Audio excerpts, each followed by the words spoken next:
मेरे Instagram handle पर अक्सर लोग मुझसे पूछते हैं कि क्या प्यार आज के समय में जिंदा है। क्या वास्तव में प्यार होता है। लोग जो कहते हैं ना कि हम एक दूसरे से बड़ा प्यार करते हैं, तो क्या उनका प्यार वास्तविक होता है।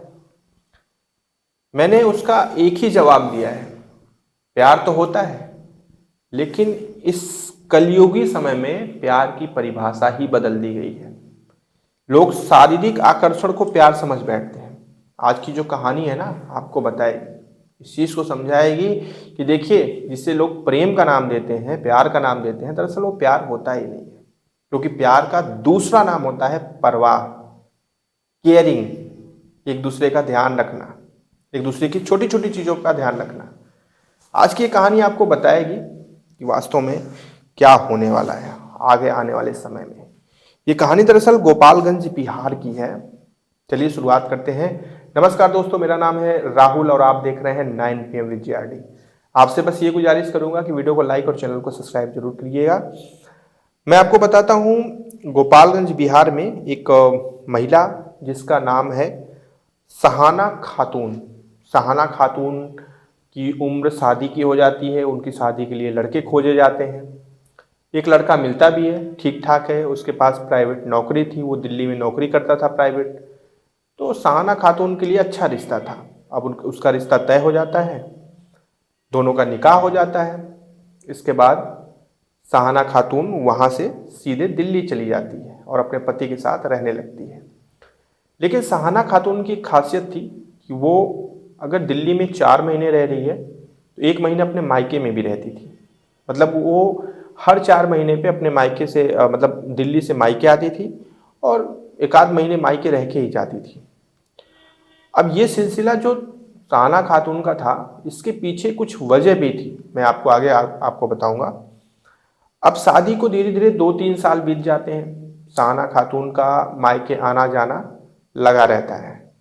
शादी के बाद तो सहाना खातून लगभग 6 महीने, 7 महीने, 8 महीने पे एक बार मायके आती थी, 1-2 हफ्ते रहती थी, चली जाती थी। अब इसी दौरान, आने जाने के दौरान, सहाना खातून के गांव का ही एक लड़का होता है जिसका नाम होता है गोविंद। गोविंद से सहाना खातून की आंखें मिलती हैं, एक दूसरे को देखते हैं, मुस्कुराते हैं और पसंद करने लगते हैं। और पसंद करते ही इतना जल्दी में ये लोग एक दूसरे के नज़दीक भी आ जाते हैं, किसी को कानो कान खबर भी नहीं होती।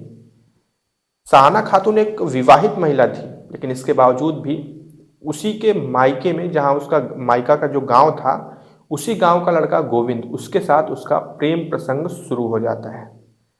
अब सहाना खातून का के पास एक वजह भी थी मायके बार बार आने की। तो वो अक्सर जो है, अब 4 महीने पे 1-1 महीने के लिए मायके आती थी और उसके इस हरकत से उसके पति को कोई समस्या नहीं थी। क्योंकि दिल्ली में उसका पति रहता था, खाना पीना किराया सब कुछ लगना ही था।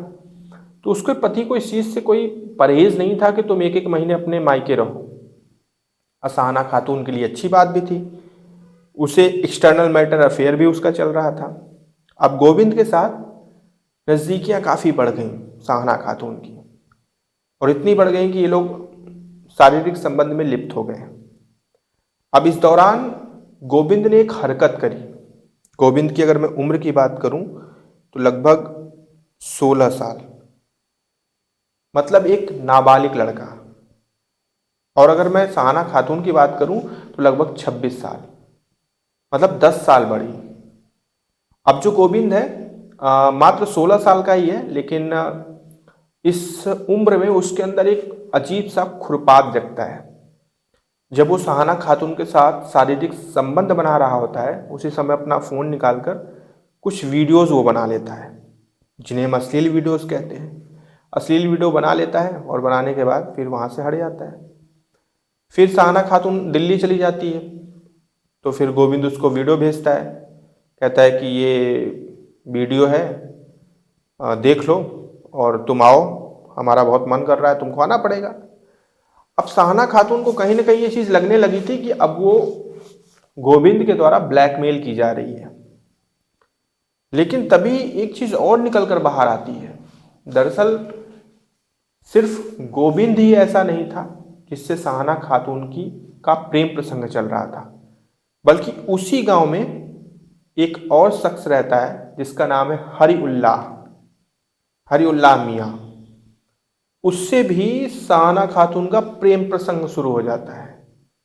अब पहले किससे हुआ, इस चीज का स्पष्टीकरण नहीं हो पाया है कि पहले वो प्रेम प्रसंग उसका गोविंद से शुरू हुआ या फिर हरिउल्लाह के साथ पहले से था, ये स्पष्ट नहीं हो पाया। लेकिन एक ही गांव के दोनों शख्स थे और दोनों से प्रेम प्रसंग चल रहा था सहाना खातून का। अब जब सहाना खातून को ये चीज समझ में आ गई ना कि अब वो ब्लैकमेल हो रही है, गोविंद उसे परेशान कर रहा है, ब्लैकमेल कर रहा है, तो सहाना खातून को डर लगने लगता है कि अगर ये बात निकल के बाहर कहीं आ गई तो उसका वैवाहिक जीवन भी खतरे में पड़ जाएगा।